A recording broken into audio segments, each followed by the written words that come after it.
I've known you for a little while, and I've gotten to appreciate our opportunities to talk, and I thought you'd be really great to sort of have a conversation around this journey that I'm taking with this podcast called The Value of Values. But Great. for those who obviously may not know you, can you give us a little insight into the world of Ken Jacobs, the amazing, Sure. fabulous Oh, Ken well, I don't Jacobs? know. I don't know how true that is. We'll see at the end.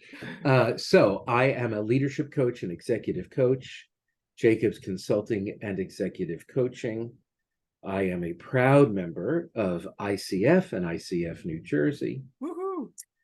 and I help leaders primarily, but not only PR, primarily, but not only agency, to be more effective, inspiring, and inspired leaders. We do that obviously through coaching. I also help agencies, grow business, PR agencies, communications agencies, Yep. advertising, branding, you name it, digital, grow their business, manage the business for profit, because it's not what you make, it's what you keep, All right. improve client service, team performance, leadership, communications. We do that, or those we do those through consulting and training. Mhm. Very So cool. depending on how you look at it, I have a three-part business or I have a two-part business.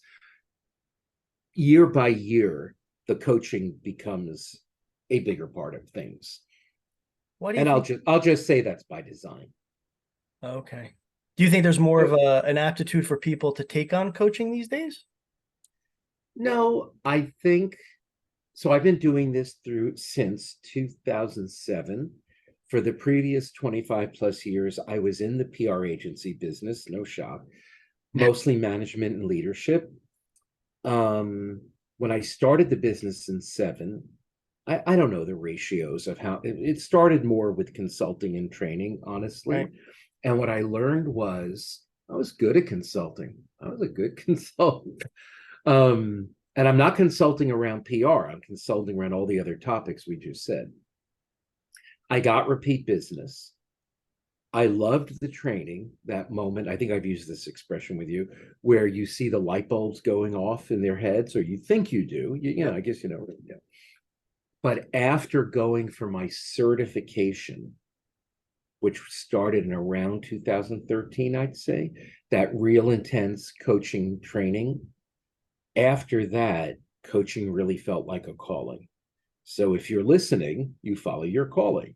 So I think that's why more and more it's coaching and coaching. And then at a certain point, I don't imagine looking at retiring, but there might be a pre-retirement or fewer days a week, maybe doing some of this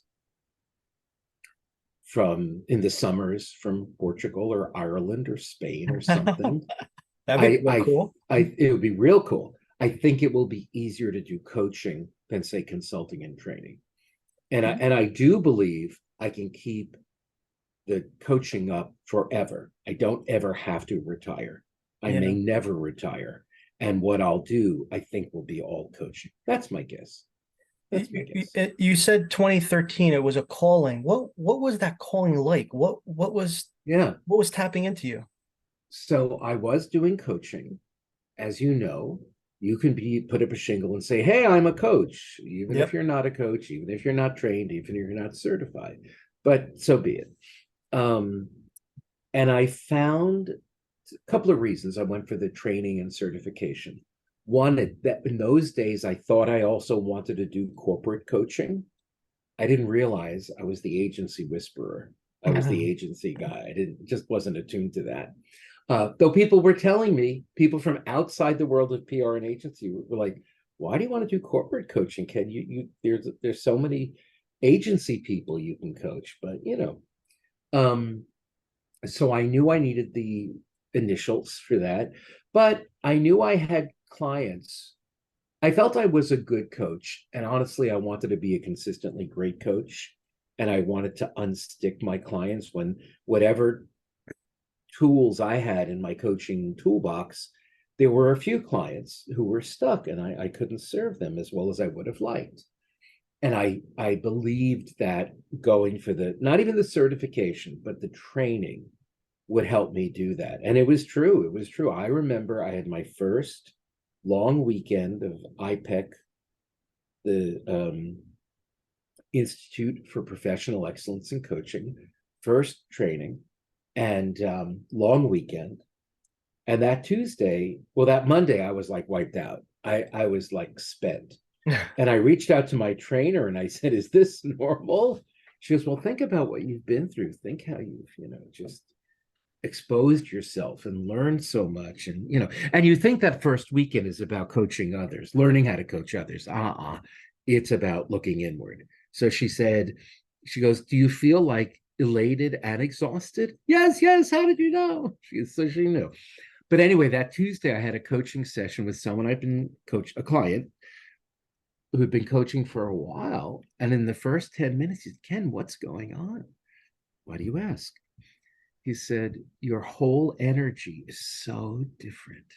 And it's kind of ironic because it's energy leadership. That's the coaching we do. It's the ELI and all of that, Energy Leadership Index. But I was just at the very beginning of my journey. I didn't know how at the beginning I was, but it had an impact on the energy I was bringing, and he picked up on it. Was there So, something, and I'm a fellow IPECer too, so I oh, appreciate the sharing, yay. as I know it's Yay. another thing we have in common. So Yeah. what was it that you think made you tap into that energy that you probably didn't have before that first weekend? I was ready. I think I was just ready to serve my clients in a different way. I was ready to go from good to great. I was ready to expand my business. I was ready to serve my clients who were stuck, and then future clients, stuck or not, whether they're stuck or whether they just want to maximize their skills. It just apparently I guess I was ready. And it's funny, I did the pre-reading. I read Energy Leadership by our founder, not my founder, but IPEC's founder, Bruce D. Schneider. And honestly, and Bruce, if you're listening to, I didn't love it the first time. I didn't love it. Mm. But I found that in that first weekend, as they were explaining concepts, I already knew them, a lot of them, because I had read the book. And that's one of the points. You do the early reading. I don't know, maybe IPEC gives you a little check back, a little check if you do your work first. And then, but I felt I had a lot. I ultimately reread it at one point, and I got so much more out of it the second time. So much. I'm like, this is the same book because I got so Yeah. much more. Yeah. And I think I wasn't ready to be ready when I first read the book. I just wasn't ready to go deep and look at life in a different way, look at coaching in a different way. And that came through. And well, so you do that long weekend, you do months of group coaching, peer coaching, mentor coaching. I was very blessed. I had the most brilliant mentor coach. And when I've needed to go back for mentor coaching for my recertification or my PCC, I went, can I mention his name? Yeah, of course. Bernie Siegel. He's fantastic. So mentor coaching, peer coaching, marketing work, it was so much work, but it was great. It felt great. So I think by the time I read Bruce's book the second time, I was ready to get value from it. It's interesting that you mentioned. I remember reading something from Eckhart Tolle. Mhm. I can't remember it. And he had said something that because of some of the things that he talks about, uh, it may not resonate with you until you're ready. So Yeah, that was got to be ready. exactly, and I can completely understand that. I mean, it really it has an impact when you're willing and ready to receive the information. Other than that, And you tend to sort of maybe fight it a little bit or discount yeah, it. But yeah, yeah, that's I didn't want the change that I was going to go through that at that point where I was fighting it. But boy, I wasn't fighting it that weekend. It's so true. What you just said is true of coaching. I always offer a complimentary session, what coaching is and isn't, and what experience have you had, but what issues do you want to work on, what opportunities. I can tell in 10 minutes if the person's open and ready. mm. I think any of us can. I don't think it's anything special I bring. And if they're not open and ready, I really should find a way to end the call early, because now I'm going to be sitting on a call for 35 more minutes. And I just sense they're not ready. And it's okay. You're ready when you're ready. It's okay. But coaching only works if the client is absolutely ready. Absolutely You just ready. may have found out your answer how to do that. You just say, you know what, I'm sensing you're not ready. You know. Yeah. But that's the me needing to be liked, that I somehow have to, I promise them 45 minutes and I need to stay on the call. And actually, I Oh, read see, now something, we're getting into limiting beliefs, Ken. We're getting into right? it. That's right. I read something about the differences between nice and kind today. Oh. And I think I'm staying on the phone to be nice, whereas it would be kinder to myself and to the person to say, you know what? So that's an example of kind. For any of you Sondheim fans, in Into the Woods, isn't there? There's a line about the differences between nice and kind, which I never understood until this moment. Very interesting. Never understood. Around that time of shift, we are talking about, my understanding and my search for the understanding of Mhm. values. Did that Yes. come up for you at that time, or was the core values that you had something that you brought with you to that coaching journey? Or was that something that revealed itself in that first weekend or maybe subsequent weekends after Mm, that? what a great question. I don't know. I don't know. I can honestly say I don't know, but I can also say, if not by the end of the weekend, that by the end of all the work in between the second, by the second week and all, by the time I was ready to launch, I knew the kind of clients I wanted to serve. I knew my niche. I knew I wanted to make ELI, energy leadership, energy coaching core, no matter what. That I knew that. And I felt I can make a success of it, by applying these principles. So where do values fit into that? I think for me, a big part of it was knowing the kind of clients I want to work with. And that's both by industry, again, mostly PR, mostly agency, but not exclusive. If you're outside the agency world, outside of PR, but you want to call me. We'll have a chat. But it also, for the most part, allowed me to sense not only is someone ready, but am I the right coach for them? Because I feel honor bound, and I don't know if this is an ICF thing or an IPEC thing. Because at a certain point, when you're in both, they and wherever you do training, I think at a certain point, well, if you're getting trained at an ICF approved program, right, it kind of blends together, and the tenets of what you get you may not remember, oh, is it from my coaching school or ICF? It doesn't matter, if it's right, it's right. Um, and so one of my tenets has been, and I enforced it fairly well, work with people who are ready, who are open. And in fact, what I say is I work with leaders who want to create positive, sustainable change in their leadership and who are willing to do the heavy lifting to get there. Because Mm, being a coaching client and to get value from it, you got to be ready. Going back to it, well, you got to be ready and you've got to be willing. You got to be willing. You got to be willing to do the heavy lifting, to do the values work, to go within and say, am I leading according to my values and my organization's values? Are there any actions I'm taking as a leader that don't align with my values? What am I prepared to do about that? So there's a lot of going deep in the work. thank you for sharing. And if we want change, the coach doesn't bring the change, the client does. Right, right. Client does. How would you say that you've levered your core values framework with clients? Oh, I have a love it, Mike. Well, I don't know. because it's their values, right? We build the leadership around their values. We build the progress around their values, not mine. I have, I think, a very strong values about being their coach. And again, at this point, is it IPEC? Is it ICF? Is it me? I don't know. but it includes, the most important for me is I can either judge them or coach them. I can't do both concurrently. I'm going to always coach them, always choose to coach them, never choose to judge them, to always be their cheerleader, their partner. If they want this to be their teller of truths, if that's something they want, but it's up to them. Truths as I see it, I understand there's all kinds of truths. But cheerleader, supporter, all those things, I cannot judge my clients if I want to coach them. And I'd much prefer to coach them.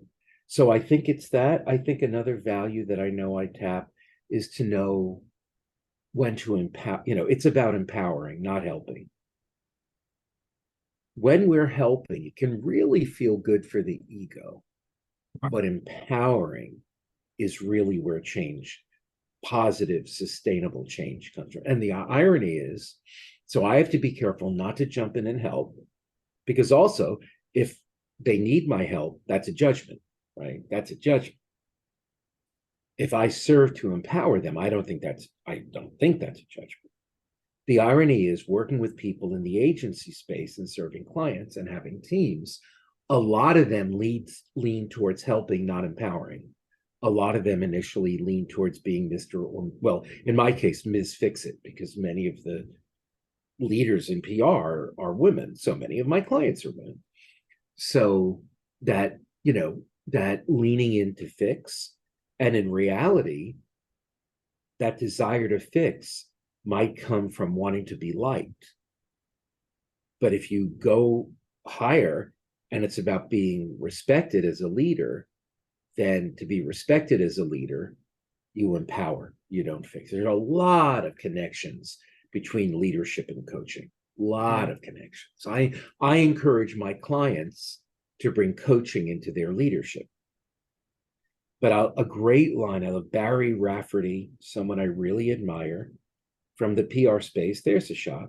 At one point, there were only 4 women CEOs of global PR firms. Only 4. What a shame that is.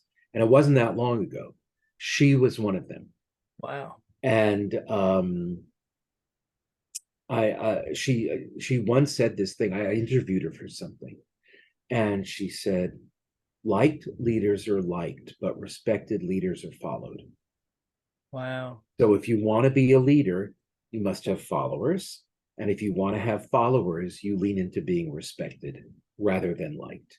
You take the ego out of it, you empower.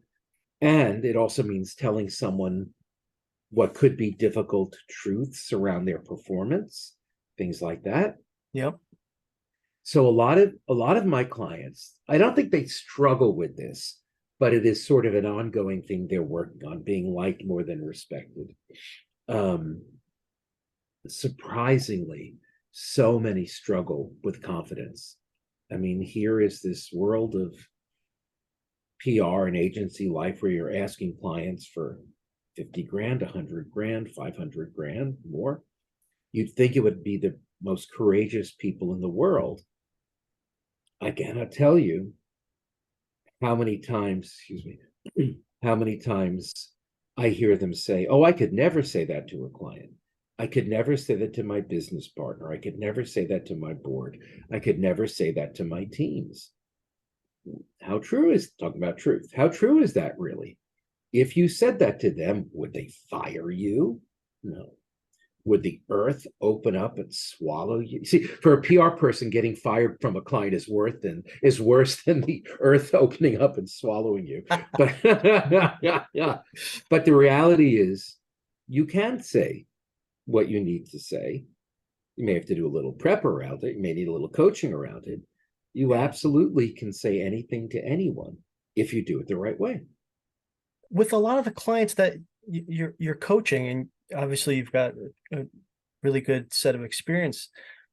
How deep, in your opinion, on average, obviously there's going to be some that are different than others, but in your experience, did you find that clients are really going deep into understanding some of those root causes?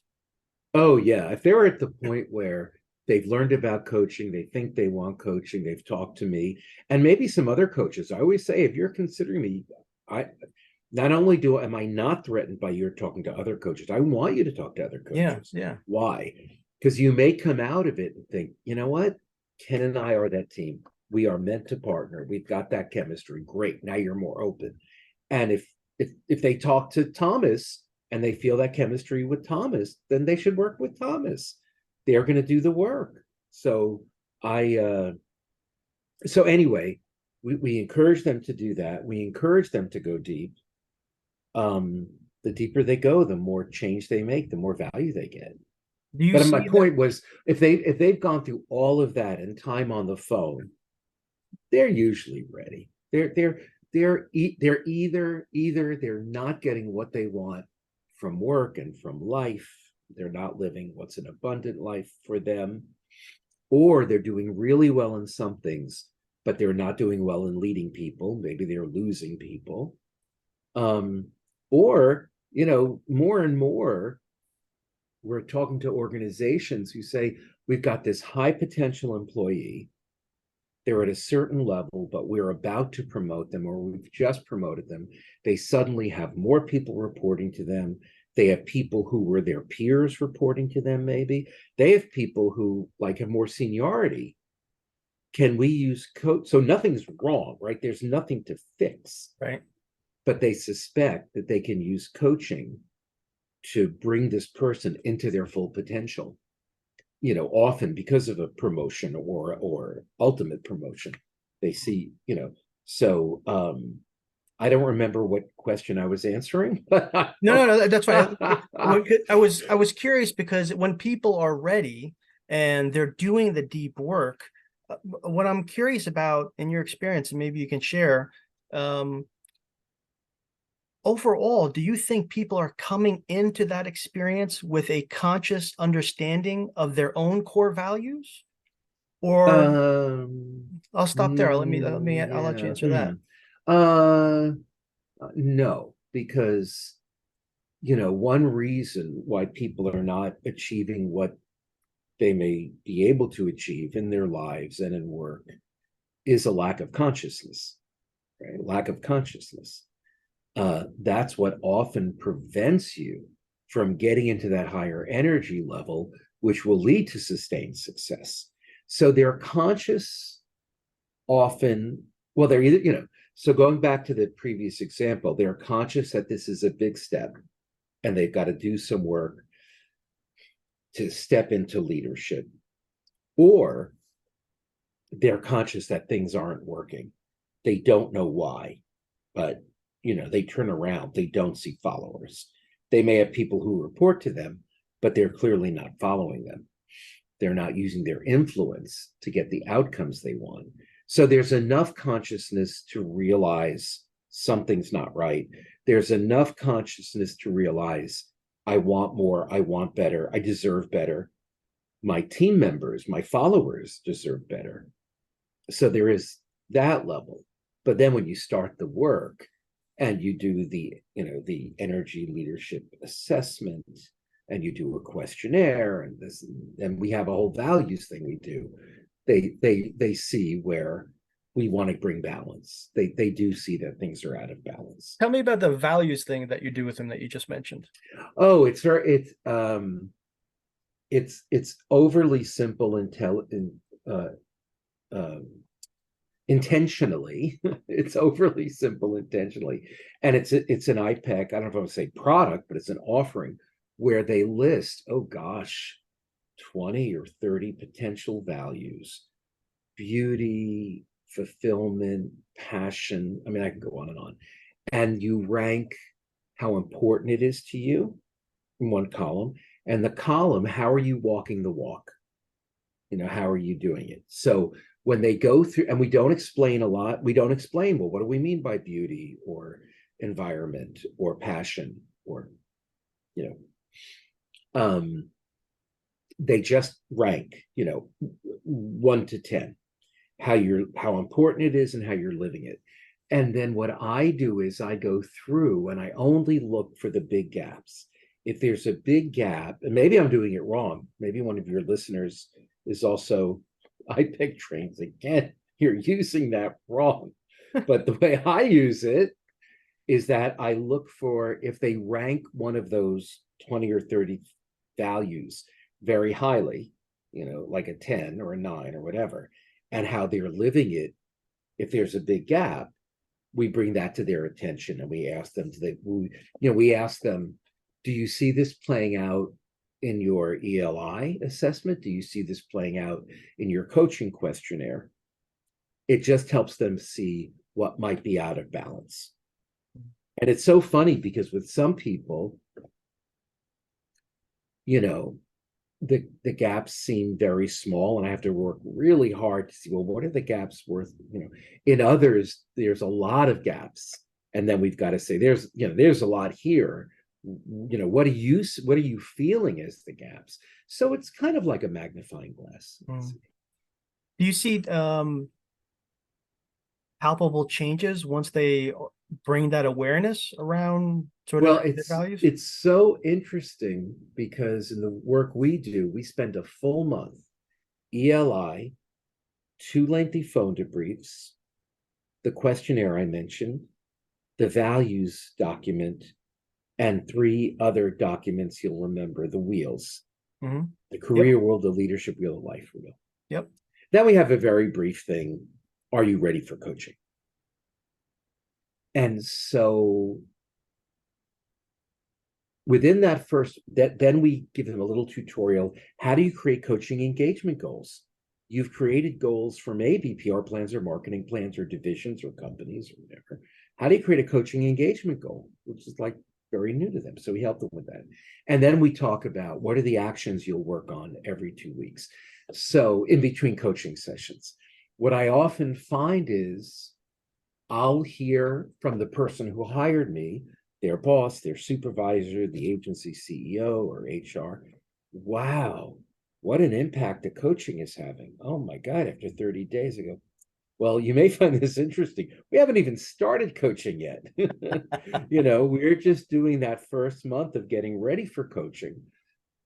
But the raised consciousness that happens in those 30 days, because, for a lot of these folks, they're kind of like many people, and like I was for decades, going through life, going through the motions, doing work, not really leading, not leading myself, not even knowing what my values were. So when they go from that to 1 month of assessment and values and questions, and they start to change. But I love sending that. I sent one last week. We were talking about something and, oh my God, we're seeing such change. And I said, well, actually, we've only had the 1 month, which you'll remember, because this is an agency CEO. I had been her coach. I said, you may remember that it's only been 2 sessions. It's the month and the 2 sessions. So can you imagine after we really get into the rhythm of every 2 weeks? Well, that it's interesting because I think that's what I'm trying to explore is, when that consciousness comes, and I'm talking about specifically around your core values, I think that has such an impact once you have that realization that it will dominate or consciously dominate your thought process and your decision making and how you want to lead. Well, I think part of it is, for some reason, this process we've used puts them in touch with their values. And then they have the aha moment of, I'm not living and leading by these values. And when you don't lead and live by your values, that's not sustainable. It's not sustainable. And that might be what drove the issue that got their boss or themselves to say, time for coaching, time for leadership coaching or executive coaching. But yeah, I think it creates a real dissonance when you realize the way you lead yourself and others, is out of whack with your values. Yeah, I mean, I sometimes I hate to oversimplify it, but I think once people look at those values, they have Mhm. and I've talked to other coaches about this, and this is what I'm trying to understand through doing this podcast. You know, I'm trying to leverage that group of coaches because of the experience that we have, and Mhm. because that to be a coach, you have to do those deep dives. And we Oh, all do that. We all do yeah. that in training. That we understand the magic of it. Most people may not. Well, I think that's why for us, that first weekend, that 3-day weekend was so important and so in depth because we were going deep on ourselves. We were going very deep. We just weren't warned. They Yeah. don't, they say, I know you think you're going to learn about coaching this weekend. Nah, you're going to learn about yourself. Maybe fewer people would attend if they knew what they were in for. But it's done gently and it's done with your permission and it's done, There was almost a point in that coaching training where I almost stopped because I was so really. yeah, I was so I don't even know the right word. I was so stuck Mm, and realized that there was just something that wasn't sitting with me. And at one point, you would walk around and talk to other people in the group, and there was something your name tag that you wrote or something. And one guy came up to me and he asked me, he's like, "Hey, he just asked me something, very very simple because he saw something and it just snapped." So I was actually going to go to talk to the instructor right before that exercise to tell them that, you know what, I don't think I could do this. I mhm. don't think I'm able.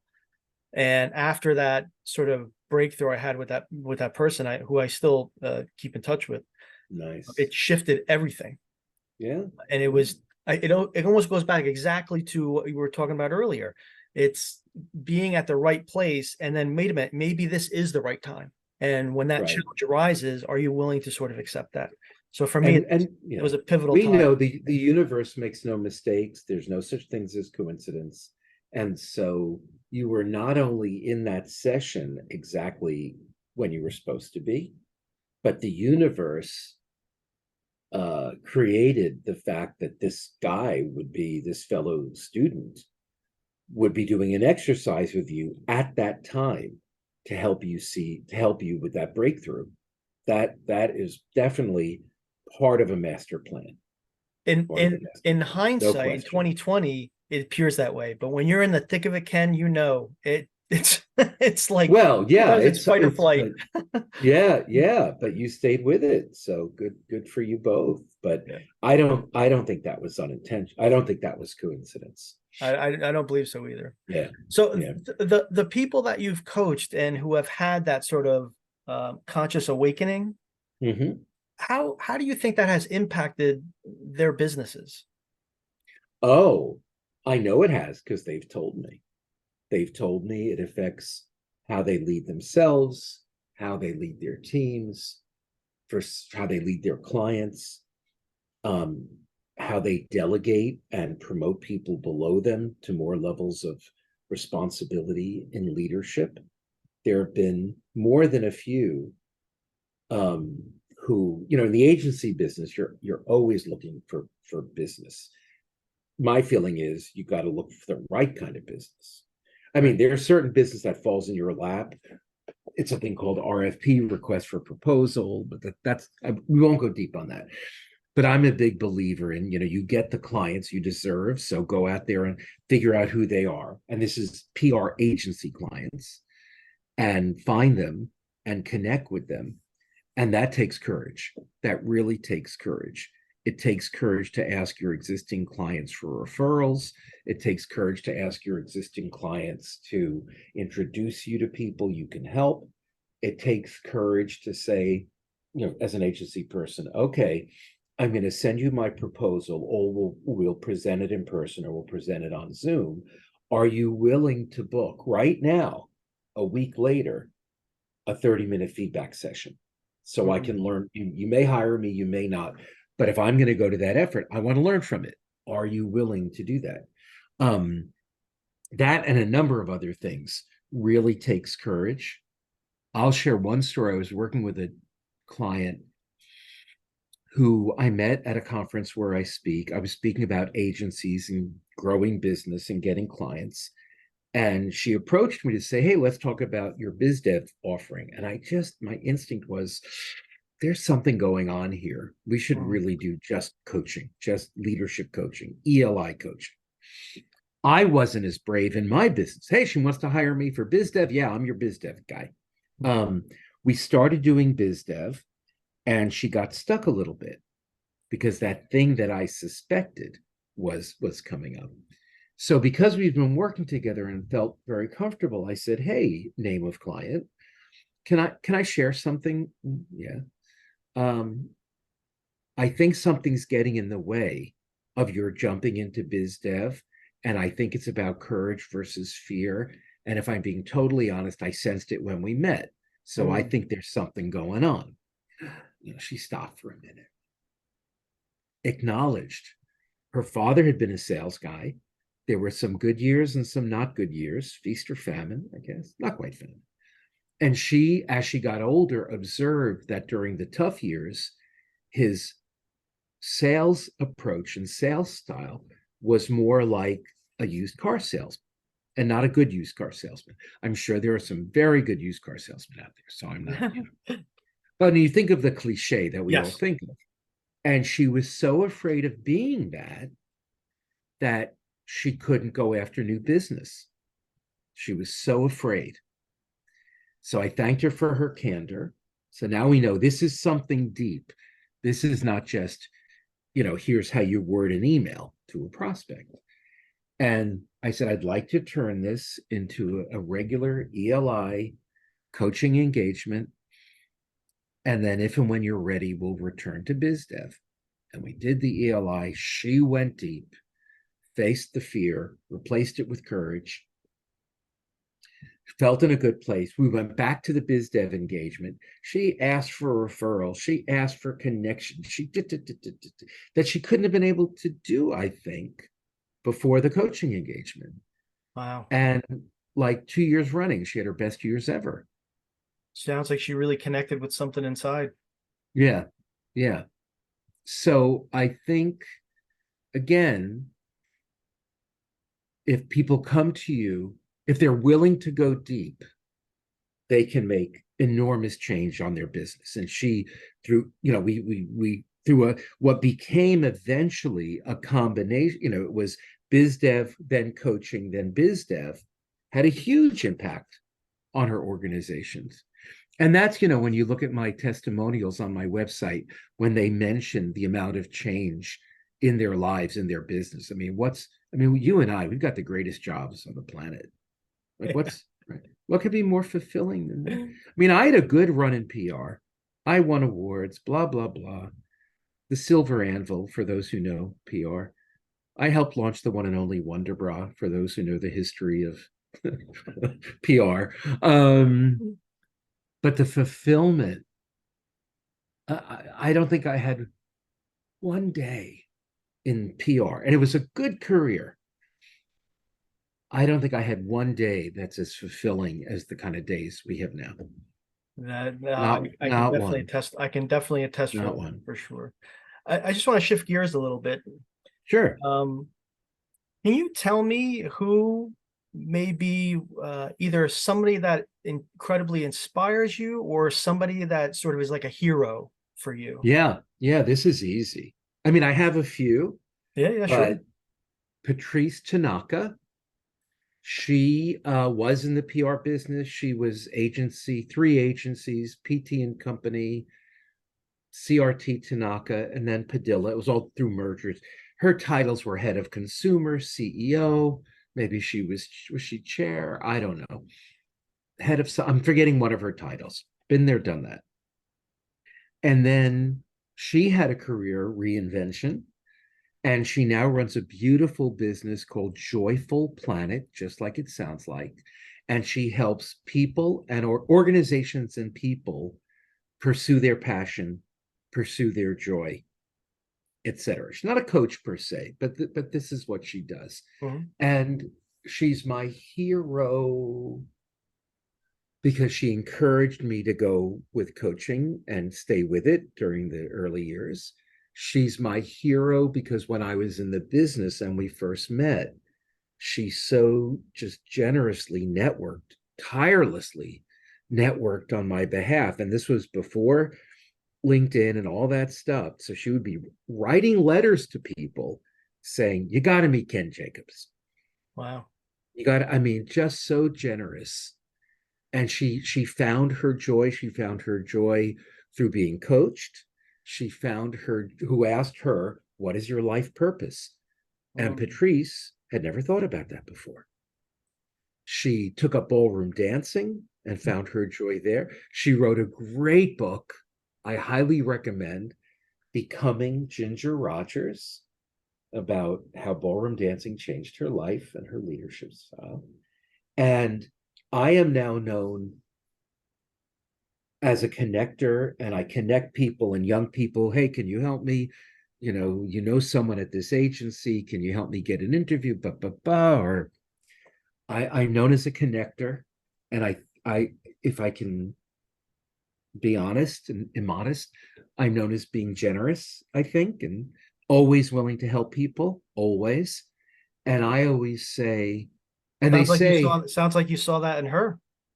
well, what people say, how can I repay your kindness?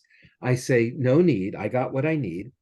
Um, but I'm just paying forward what Patrice taught me.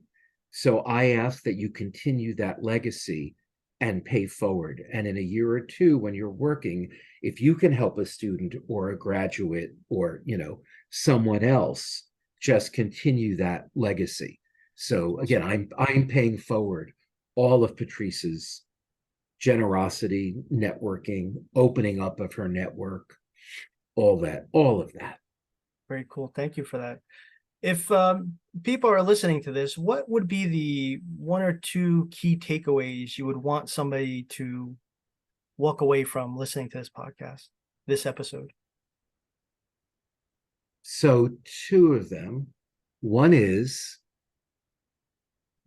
get in touch with your values, figure out what they are, do the work, all the deep things we talked about today, even with some pain. And, it is worth it. It is absolutely worth it. I'm a Broadway baby. I've never performed on Broadway. I've stood on a Broadway stage. That's for another day. Oh, nice. Um, We'll have to talk but about that. I'm obsessed. I'm obsessed. Um, but one of my favorites is called Caroline or Change, and it's about a Black maid in 1963 down south needing to change her life. The story is about her young charge Noah leaves change in his pockets, and she finds it in the wash, puts it in the bleach cup, and that creates some tension because her and her family could never afford to be so lack of care with money, even Cavalier pennies, with money. quarters. Yeah. But it's also about the change in her life. So it's called Caroline or Change. Remember, in the 19th century, a lot of plays had two names, something or something, right? Our American Cousin or whatever it was. So Right. Caroline or Change. And in it, so it's about the change in the change cup, but it's mostly about the change in Caroline's life. And her friend Dot, a wonderful actress whose name I don't remember, but went from the original show to Grey's Anatomy. She's like the head of surgery. You've seen Oh, her. Very diminutive African Black actress. yes. I know who you're So talking that about. was her friend Dot. That was her friend Dot. But she went to TV and makes billions now. But good for her. Good for her. She was great in the show. Um, but she says, Caroline, change hurts. It really hurts. And it can hurt. And it's worth it. The other thing is, if based on hearing this, you want to learn more about coaching, reach out to Tom, reach out to me, reach out to both of us. Maybe now is the time to stop wondering and start exploring and taking some action and figuring out, am I ready? Am I ready for change? Even bearing in mind Dot's advice, change hurts. So Ken, if somebody It wants, doesn't hurt that much. It doesn't hurt that much. well, the I other side promise. is much more positive. It's short-term pain for Yes, massive gain, right? yes, yes. If somebody wanted to get in touch with you, Ken, what's the best way that they can get in touch? And It's plus, so I also want you to take a second or two to tell us about your podcast too, and where can they listen to yes. that? How can they download that? So Okay, let's first, start with the how can we get in podcast. touch? It's called, okay, so how to get in touch. I'm on LinkedIn. Either look up Jacobs Consulting ampersand executive coaching, or just look up the Ken Jacobs followed by PCC CPC, because there's a lot of Ken Jacobs on LinkedIn, but I think I'm the only one with those particular letters after my name. But I'm everywhere. I'm on LinkedIn. You can go to my website, www.jacobscom.com. I'll say it again, www.jacobscom.com, or email me, ken@jacobscom.com. But I'm easy to find on LinkedIn. That's where you'll find the podcast. Speaking of the podcast, it's called Taking the Lead. It was the name originally of a leadership column that I did, and still do on a quarterly basis. But on the podcast, which is more monthly, we interview great leaders, respected leaders, powerful leaders. They all happen to be from the world of PR or communications, agency or corporate, but we talk very little about PR, I promise you. If you have no interest in PR or comms and interest in leadership, if I may, I encourage you to check. It's a video podcast, and we talk to leaders about being great leaders and what they learned. And I love asking them, what was your worst leadership faux pas? Many people answer that honestly. Not everyone, but many of them answer it honestly. And they're so, I mean, these are big, again, some like Barry, like the global CEO or CEOs of global communications organizations. We've had 2 or 3. Yeah, we've had like, at one point there were 4 or 5, and we featured 3 of them. I'm very proud of that fact. Cool. But they're so generous, and many are very vulnerable, excuse me. They're all amazingly humble, and they just willingly share. So we talk leadership, we talk E&I, which is affecting every industry these days, as it should. Yep. We talk about the pay gap for people of color, and the gender pay inequality. We talk about important things like that. And mostly it's about inspired leadership. And you can find that on my website. We also have a YouTube channel, Jacobs Consulting ampersand executive coaching. The question might have been, where aren't you? Well, You're for everywhere. reasons I won't go into now, I'll just say I'm on Twitter, aka X, a lot less than I used to be. If someone as are most mentions people. me, most people, if someone shares something about me, then I will do a thank you and a reshare, but I'm not publishing there. I also have on Facebook a business page by the company name. So if you're a Facebook type, I have signed up for Instagram. I am not actively using it yet, but we know I'm waiting for the Ken Jacobs TikTok. That's what I'm waiting for. never going to happen. Never going to happen for any number of reasons. But Instagram, maybe. Yeah. Well, hey, Maybe. Ken, listen, this has been an absolute pleasure, and I can't thank you enough. Well, I'll put a Back lot of at you. information in the show notes, and really, Cool. it's been very, very, very cool to talk. Thank you. And I enjoyed it immensely. Thank you.